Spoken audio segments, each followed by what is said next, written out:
அனைவருக்கும் வணக்கம். கன்னிராசிக்காரர்களுக்கு நீண்ட நாள் எதிர்பார்த்த நல்ல நேரம் என்று சொல்லக்கூடிய வகையிலும், இனி தாரதப்பட்டை கிளிய போகிறது என்று சொல்லக்கூடிய வகையிலும், மார்ச் மாதம் 2வது வாரம் எப்படி அமைய போகிறது, மார்ச் 8ஆம் தேதியிலிருந்து 14ஆம் தேதி வரை எப்படி அமைகிறது என்பதை ஆராய்ந்து பார்க்கும் போது கன்னிராசிக்காரர்களுக்கு மிக சிறப்பான மாற்றம் இந்த வாரத்தில் நிச்சயமாக உண்டு. ஏனென்றால் குரு பகவான் 9ல் அதீத பலத்துடன் வலம் வருகிறார். 9ல் குரு என்றாலே உச்சபட்ச நன்மையும் வளர்ச்சியும் நிறைவாக கிடைக்கக்கூடிய ஒரு அற்புதமான தருணமாக பார்க்கப்படுகிறது. அப்படிப்பட்ட வலுவான அமைப்பில் முழு சுபகிரகமான குரு பகவான் வலம் வருகிறாருங்க. குரு 9ல் இருப்பது உறுதியாகவே மனதில் ஏற்படக்கூடிய தடை தாமதங்கள் அனைத்தையும் களைந்து உறுதியாக முடிவெடுப்பதோடு மட்டுமல்லாது துணிச்சலாகவும் சிறப்பாகவும் பல்வேறு வகையான பணிகளை சிறமையாக செய்து முடிப்பதற்கான நல்ல அதிர்ஷ்ட யோக வாய்ப்புகள் இந்த வேளையில் உங்களை தேடி வருகிறது. மிக பெரிய அளவிலான காரிய தடைகளை கூட முற்றிலுமாக தவிடுபடியாக்கி நல்ல முன்னேற்றத்தை நிறைவாக பெற முடியும். குரு 9ல் இருப்பது மட்டுமல்லாது குருவின் சுப பார்வை அபரிவிதமாக ஜென்மராசிக்கு கிடைப்பது ஒரு மிகப்பெரிய வரப்பிரசாதமாகவே நிச்சயமாக பார்க்கப்படுகிறது கன்னிராசிக்காரர்களுக்கு. எனவே இந்த தருணத்தில் தொட்ட காரியம் அனைத்தும் துலங்கும் என்று சொல்லக்கூடிய வகையில் மிக சிறப்பான மாற்றம் நிச்சயமாக உண்டு. தொழில் ஸ்தானத்தை நோக்கி விரைந்து கொண்டிருக்கக்கூடிய குரு பகவான் பல்வேறு வகையான காரிய தடைகளை விலக்கி தொழில் ரீதியாக முன்னேற்றம் பெறக்கூடிய வகையிலும் பல்வேறு வகையான வளர்ச்சிக்கும் மகிழ்ச்சியான புதிய வாய்ப்பிற்கும் இந்த தருணத்தில் அடித்தளமிட்டு கொடுக்கிறாருங்க. எனவே நல்ல சந்தர்ப்பம் உறுதியாக உங்களை தேடி வருகிறது. அதோடு மட்டுமல்லாது இந்த வேளையில் குடும்ப மன நிம்மதியை பாதித்து வந்த பல்வேறு வகையான டென்ஷன்கள் சிறப்பாக தீர்வு காணப்படுவதற்கான நல்ல யோகம் நிச்சயமாக கன்னிராசிக்காரர்களுக்கு உண்டு. எதிர்பாராத பண வரவிற்கான சாத்தியக்கூறுகளும் நீண்ட நாள் தடையென இருந்து வந்த பல காரியங்களும் இந்த தருணத்தில் சிறப்பாக கைகூடுவதோடு நீங்கள் விரும்பியபடியே பல்வேறு வகையான பணிகளை இந்த தருணத்தில் திறன்படவும் சிறப்பாகவும் செய்து முடிக்கக்கூடிய நல்ல யோகம் உறுதியாக கன்னிராசிக்காரர்களுக்கு கிடைக்கிறது.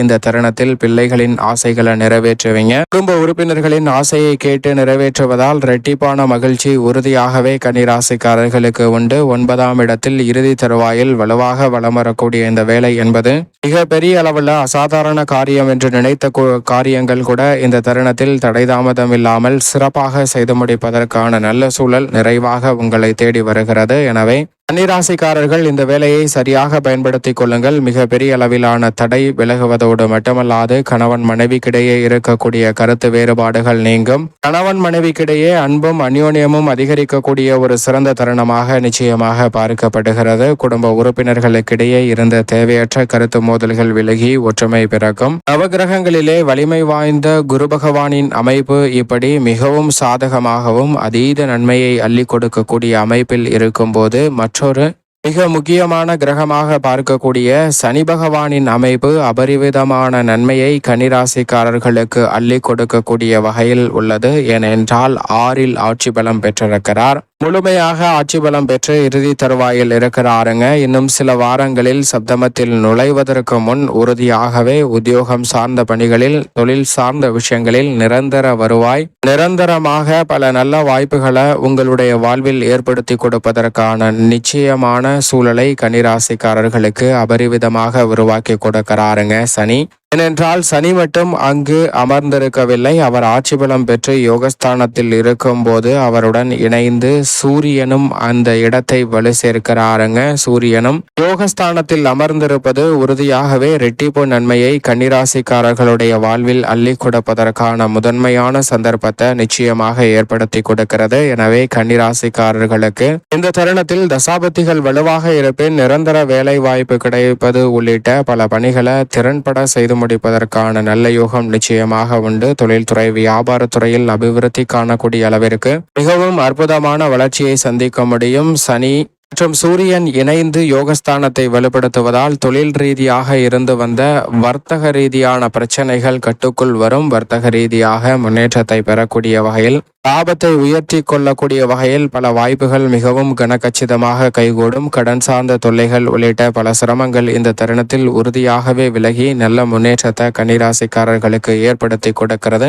அதோடு மட்டுமல்லாது சப்தமஸ்தானம் என்று சொல்லக்கூடிய 7ஆம் இடத்தில் ராகு வலுவாக வீற்றிருக்கிறார். அவருடன் வக்ரகதியில் திரும்பி சஞ்சரித்து கொண்டிருக்கிறாருங்க. சுக்கிரன் உச்சம் பெற்ற நிலையில் ராசியின் அதிபதியும் ராஜயோகாதிபதியுமாக இருக்கக்கூடிய வித்யாகாரகரான புதனும் மிகவும் வலுவாக வக்ரகதியில் அங்கு வலம் வருகிறார். எனவே நீங்கள் நினைப்பதை காட்டிலும் 9ஆம் தேதி முதல் அதிரடியான பல மாற்றங்களை நிச்சயமாக ஏற்படுத்தி கொடுக்க போகிறாருங்க. மாணவ மாணவியரின் கல்வி சார்ந்த விஷயங்களில் மிக சிறப்பான வளர்ச்சியை உறுதியாகவே கன்னிராசிக்காரர்கள் சந்திப்பதற்கான வாய்ப்பு நிச்சயமாக கிடைக்கிறது. இந்த தருணத்தில் எழுதக்கூடிய தேர்வுகளில் அதிக மதிப்பெண்ணுடன் தேர்ச்சி பெறுவதோடு நினைத்ததை காட்டிலும் பல மடங்கு வளர்ச்சியையும் முன்னேற்றத்தையும் உறுதியாக இந்த வேளையில் சந்திப்பதற்கான நல்ல யோகம் நிச்சயமாக கன்னிராசிக்காரர்களை தேடி வருகிறது என்பதை வித்யாகாரகரான புதன் திட்டவட்டமாக உறுதிப்படுத்துகிறார். மேலும் சுக்கிரன் உச்சம் பெற்ற நிலையில் 6ஆம் இடத்தில் சஞ்சரிக்கக்கூடிய சனியை நோக்கி நகர்ந்து கொண்டிருக்கிறாருங்க. சுக்கிரன் 6ஆம் இடத்தில் சனி மற்றும் சூரியனை நோக்கி நகர்ந்து கொண்டிருக்கக்கூடிய இந்த வேலை என்பது சப்தமஸ்தானத்தை வலுப்படுத்தக்கூடிய ஒரு அமைப்பாக பார்க்கப்படுகிறது. எனவே சப்தமஸ்தானம் மிகவும் வலுவுள்ளதாக பார்க்கப்படுவதால் இந்த தருணத்தில் உங்களுடைய சிறு முயற்சி கூட நல்ல முன்னேற்ற வாய்ப்புகளை உறுதியாக ஏற்படுத்தி கொடுப்பதோடு நீண்ட நாள் எதிர்பார்த்த நல்ல நேரம் என்று சொல்லக்கூடிய வகையில்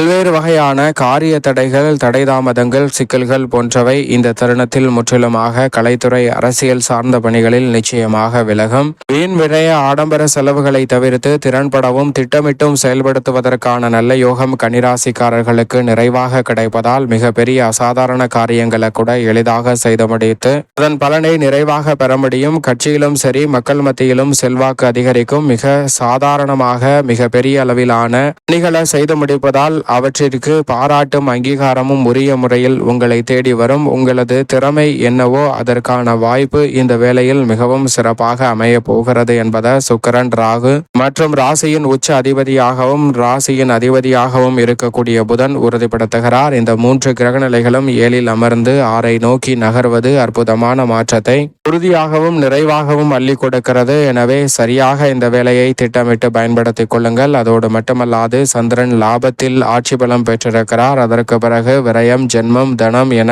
பல இடங்களில் மாறப்போகிறாருங்க. சந்திரனின் அமைப்பு இந்த வேளையில் உறுதியாகவே அமோகமான மாற்றத்தை ஏற்படுத்தும். ஏனென்றால் ராசியின் அதிபதியான புதனை நட்பு கிரகமாக பார்க்கக்கூடியவர் சந்திரன். எனவே உறுதியாக இந்த தருணத்தில் நல்ல மாற்றமும் வளர்ச்சிக்கான நல்ல வாய்ப்பும் சந்தர்ப்பமும் உங்களை தேடி வருகிறது. பல காரிய தடைகள் விலகுவதற்கான யோகம் நிச்சயமாக உண்டு. கர்மத்தில் வலுவாக வீற்றிருக்கிறார் செவ்வாய். புதிய விளைநிலங்கள் வாங்குதல் உள்ளிட்ட பணிகளில் நல்ல வெற்றி இந்த தருணத்தில் எளிதில் உங்களை தேடி வரும். ஆடு மாடு கால்நடை வளர்ப்பு போன்றவற்றில் இருக்கக்கூடிய சிக்கல்கள் விலகி முன்னேற்றம் நிறைவாக சந்திக்க முடியும். மேலும் இந்த தருணத்தை மிக சிறந்த மகிழ்ச்சிகரமான தருணமாக மாற்றிக்கொள்வதற்கு உறுதியாகவே கன்னிராசிகாரர்கள் வருகின்ற 11ஆம் தேதி பிரதோஷ தினத்தன்று நிச்சயமாக அருகாமையில் உள்ள சிவன் ஆலயம் சென்று தீபம் ஏற்றி வழிபாடு செய்யுங்கள். அப்படி வழிபாடு செய்வதால் கன்னிராசிக்காரர்களுடைய வாழ்வில் இருக்கக்கூடிய தடை தாமதங்கள் உறுதியாக விலகி தங்களுடைய வாழ்வில் சுபிச்சமும் மகிழ்ச்சியும் கன்னிராசிக்காரர்களுக்கு தடையில்லாமல் கிடைக்கும். அது மட்டுமல்லாது நீண்ட நாள் எதிர்பார்த்த நல்ல நேரம் என்று சொல்லக்கூடிய வகையில் கன்னிராசிக்காரர்களுக்கு அற்புதமான வாய்ப்புகள் உறுதியாகவே உங்களை தேடி வரும் என்பதில் சந்தேகமே இல்லை.